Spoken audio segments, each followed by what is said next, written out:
আজকের ভিডিওতে আমি আপনাদের শেখাবো কিভাবে আপনারা বাইন্যান্স অ্যাকাউন্ট সম্পূর্ণ ভেরিফাই করে একটি নতুন সোশ্যাল অ্যাকাউন্ট খুলবেন। তো তার জন্য আমাদেরকে প্লে স্টোরে যেতে হবে। তো প্লে স্টোরে যাওয়ার পরে আপনারা এখানে সার্চ করবেন বাইন্যান্স অ্যাকাউন্ট। তো আমি বাইন্যান্স অ্যাকাউন্ট লিখে সার্চ দেওয়ার পরে অ্যাপস পেয়ে যাবেন। এই অ্যাপসটি পাওয়ার সাথে সাথে আপনারা ইনস্টল করে নেবেন। যেহেতু আমার ইনস্টল করা আছে সেজন্য আমি ওপেন অপশানে ক্লিক করব। আপনারা ওপেন অপশানে ক্লিক করবেন যখন অ্যাপসটি নামিয়ে নেবেন। তো যখন এভাবে করবেন তখন এরকম একটা অপশন আসবে। এরকম আসার পরে আমাদের এখানে কিন্তু সর্বপ্রথম যেহেতু আমরা নতুন অ্যাকাউন্ট করতেছি তার জন্য নিউ ক্রিপ্টো এখানে আমাদের ক্লিক করতে হবে। তো ক্লিক করে নেক্সট অপশানে চলে যেতে হবে। তো নেক্সট অপশানে যাওয়ার পরে এখানে কিন্তু ইমেল অথবা ফোন নাম্বার কিন্তু রয়েছে। তো আমরা নিচে একটা অপশন পাবেন, তো কন্টিনিউ উইথ গুগল, এই যে এখানে কন্টিনিউ উইথ গুগল। তো এই কন্টিনিউ উইথ গুগলের উপর আমাদের ক্লিক করতে হবে। তো ক্লিক করার পরে আমাদের কিন্তু ফোনের যতগুলো জিমেল রয়েছে সবগুলো এখানে কিন্তু শো করবে।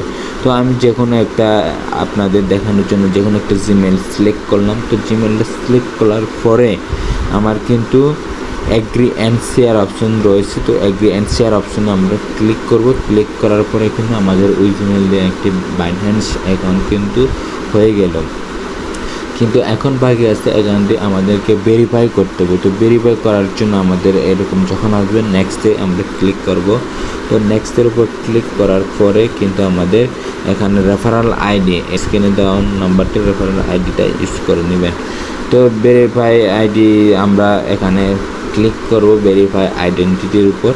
তো ভেরিফাই আইডেন্টিটির উপর যখন আমরা ক্লিক করব তখন কিন্তু আমাদের নতুন আরেকটা ইন্টারফেস ওপেন হয়ে যাবে।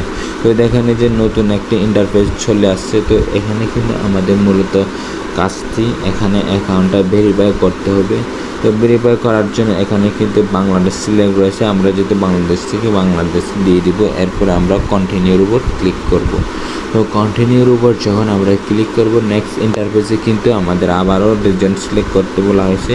তো আমরা এখান থেকে বাংলাদেশ সিলেক্ট করে নিলাম। এরপরে আমাদের কিন্তু নাম, এরপরে ফাদার নেম দিতে হবে। অবশ্যই কিন্তু আপনারা এখানে অ্যাকাউন্ট করার জন্য আপনার ভোটার কার্ড অথবা আপনার যদি ভোটার কার্ড না থাকে আপনার মা বাবা যাদের ভোটার কার্ড আছে ওর আইডি কার্ড দিয়ে আপনারা লিগ্যাল যেটা নাম দেওয়া আছে ওই নামটা ইউজ করবেন। তো তার জন্য আমি যেহেতু আমার নিজস্ব, তো আমি আমার নামটা লিখে দেবো। এখানে নামটা লিখে দেওয়ার পরে নিচে রয়েছে কিন্তু ফাদার নেম। তো অবশ্যই এখানে কিন্তু ফাদার নেম দেওয়া লাগবে। তো ফাদার নাম এটাও কিন্তু লিগ্যাল। আপনাদের ভোটার যে ভোটার দিয়ে আপনারা বাইন্যান্স অ্যাকাউন্ট করতে চাচ্ছেন ওই অ্যাকাউন্টে কিন্তু ভোটার কার্ড সবগুলো কিন্তু লিগ্যাল হওয়া লাগবে। যদি লিগ্যাল না হয়, মানে আপনার যদি সঠিক তথ্য না দেন তাহলে কিন্তু আপনাদের এই আইডি যদি পরে হারিয়ে যায় বা ভেরিফাই করতে কিন্তু আপনারা পারবেন না। যদি অ্যাকাউন্টও হারিয়ে যায় তাহলে আপনারা ওই আপনি যে ভোটার কার্ড দিয়ে আপনারা এখানে বাইন্যান্স অ্যাকাউন্ট খুলছেন ওইটা কিন্তু আপনারা আবার নতুন করে অ্যাকাউন্টটা রিকভার করতে পারবেন। মূলত এটাই হচ্ছে। তো এখানে আমাদেরকে কি করতে হবে, এখানে আপনাদের রিয়েল যেটা রয়েছে ওটার নাম কিন্তু আমরা এখানে সেট করে দেব। আমি আমার এখানে নামটা ইউজ করলাম।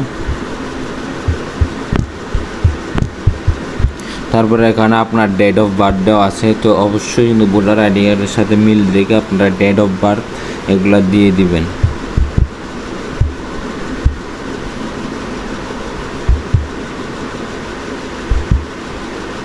তো এরপরে আমরা সব কিছু দেওয়ার পরে নিচে কিন্তু কন্টিনিউ অপশন পাবেন। সেই কন্টিনিউ অপশনে আমাদের ক্লিক করতে হবে। তো আমি কন্টিনিউর উপর ক্লিক করব। যখন আমরা কন্টিনিউর উপর ক্লিক করব তখন কিন্তু আমাদের নতুন আরেকটা পেজ রয়েছে, নতুন ইন্টারফেস আসবে। এসে দেখেন ন্যাশনাল আইডি ইজি ভেরিফিকেশন, এখানে কিন্তু অনেকগুলো অপশন রয়েছে। তো নিচে আরেকটা অপশন দেখেন, এই যে এখানে ন্যাশনাল আইডি আপলোড ভেরিফাই, এখানে একটা অপশন রয়েছে। তো এখানে আমরা না গিয়ে কি করব, উপরে একটি অপশন পাবেন এই যে এখানে ন্যাশনাল এনআইডি, এর উপর আমাদের ক্লিক করতে হবে। তো আমি এর উপর ক্লিক করলাম। ক্লিক করার পরে আমাদের কন্টিনিউর উপর ক্লিক করতে হবে। তো কন্টিনিউর উপর ক্লিক করবেন। এরপরে ন্যাশনাল আইডি নাম্বার অর্থাৎ আপনার ভোটার কার্ডের যে আইডি নাম্বার রয়েছে সেটি ইউজ করতে হবে। পরে কন্টিনিউর উপর ক্লিক করব। তো তো কন্টিনিউর উপর যখন আমরা ক্লিক করব কিন্তু আমাদের এখানে যে একটা ভেরিফিকেশন ফেস মানে ফেসটা কিন্তু আমাদের ভেরিফাই করতে হবে, যেহেতু আমরা আইডি কার্ডটি ইউজ করেছি ওই আইডি কার্ডটি আসলে কি আমার সেটা প্রমাণ করার জন্য ওনারা একটি হচ্ছে ফেস তার ফেসের মানে ভেরিফিকেশন নেবে। জাস্ট আপনি এখানে ক্লিক করে আপনার চেহারা এপাশ ওপাশ দেখাবেন, তাহলে কিন্তু ওরা বুঝতে পারবে যে আপনি না এটা আসলে আপনার আইডি কার্ডটা আসলে আপনার, তাহলে তখন আপনার ভেরিফিকেশন হয়ে যাবে। তো আমি কন্টিনিউর উপর ক্লিক করব। কন্টিনিউর উপর যখন আমি ক্লিক করব তখন আপনারা বুঝতে পারবেন আসলে কীভাবে আমি ভেরিফিকেশন করব। ভেরিফিকেশন কমপ্লিট হওয়ার পর ঠিক এরকম আপনাদের স্ক্রিনে শো করবে। তো এরপরে ক্লোজ অপশন রয়েছে, আমরা ক্লোজের উপর ক্লিক করব। তো মোটামুটি আমাদের কিন্তু সম্পূর্ণভাবে কিন্তু বাইন্যান্স অ্যাকাউন্টটি খোলা হয়ে গেছে। তো খোলা হওয়ার পরে ভেরিফিকেশন হয়ে গেছে। তো আপনারা এখানে বুঝতে পারছেন কীভাবে আমি ভেরিফিকেশন করছি, অর্থাৎ আইডিটা ভেরিফাই করছি। তো ক্লিক করবো, গো টু হোম পেজে চলে যাব। তো গো টু হোম পেজে যাওয়ার পরে কিন্তু আমাদের এখানে কিন্তু অন্যরকম একরকম দেখাচ্ছে, এখানে রিভিউ দেখাচ্ছে। তো আমরা উপরের দিকে কর্নারে একটা বাইন্যান্সের লোগো দেখতে পাবো, সেই লোগোতে আমরা ক্লিক করব। যে এখানে একটা লোগো এই যে এখানে, এরপর আমরা ক্লিক করব। এখানে যখন আমরা টাচ করব, টাচ করার পরে এখানে নেক্সট দেওয়া আছে, তো আমরা ওকের উপর ক্লিক করলাম। ক্লিক করার পরে এখানে কিন্তু আমাদের এই পেন্ডিং রেগুলার অপশান রয়েছে। তো এখানে আমরা নিচের দিকে দেখেন বাইন্যান্স প্রো দেওয়া আছে, তো এর মধ্যে আমরা ক্লিক করব। যখন আমরা এর মধ্যে ক্লিক করব কিন্তু দেখতে পাচ্ছেন আমাদের কিন্তু অ্যাকাউন্টটি হয়ে গেছে ভেরিফাইড টু গেট উইথড্রল, অর্থাৎ এটা কিন্তু আমাদের অ্যাকাউন্টটা সম্পূর্ণ কিন্তু খোলা হয়ে গেছে। তো এখানে মূলত অ্যাকাউন্টটা আমাদের ভেরিফাই হয়ে খোলা হয়ে গেছে। আর পরবর্তী ভিডিওতে আমি আপনাদের দেখাবো কীভাবে আপনারা মানে আপনার ডলার রিসিভ করবেন বা সেন্ড করবেন। ওই বিকাশ নগদ যেরকম অপশন রয়েছে, অর্থাৎ সেন্ড করা যায় এরপরে রিসিভ করা যায়। ঠিক অবশ্যই এই ভিডিওটা দেখে আপনাদের যদি এক বিন্দু বাইন্যান্স অ্যাকাউন্টে খুলতে সুবিধা পেয়ে থাকেন তো অবশ্যই একটি কিন্তু সাবস্ক্রাইব পেতে পারে এবং লাইক পেতে পারে। ধন্যবাদ।